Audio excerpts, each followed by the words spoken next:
বীরভূমের লালমাটির বুকে অজয় নদের তীরে দাঁড়িয়ে আছে এক তন্ত্র সাধনার মহাতীর্থ তারাপীঠ।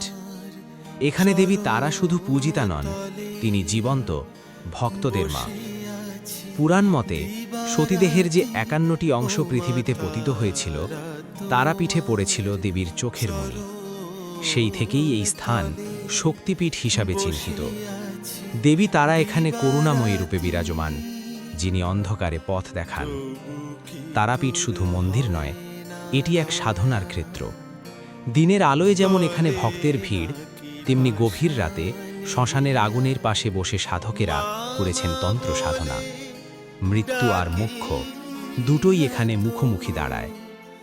১৮ শতকে মহারাজা কীর্তিচন্দ্র রায় বর্তমান মন্দির নির্মাণ করেন, কিন্তু তারাপীঠের প্রকৃত গৌরব গড়ে ওঠে সাধকদের হাত ধরে, বিশেষ করে সাধক বামা খ্যাপার মাধ্যমে।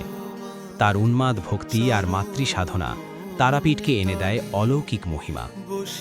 এখানে মা তারাকে মানা হয় ভয়ঙ্কর নন, বরং সন্তানের দুঃখ লাঘবকারী মা হিসাবে। ভক্তরা বিশ্বাস করেন খালি হাতে কেউ ফেরে না তারাপীঠ থেকে। আজও শ্মশানের বাতাসে ঢাকের শব্দে, মন্ত্রোচ্চারণে ভেসে আসে এক ডাক, জয় তারা মা।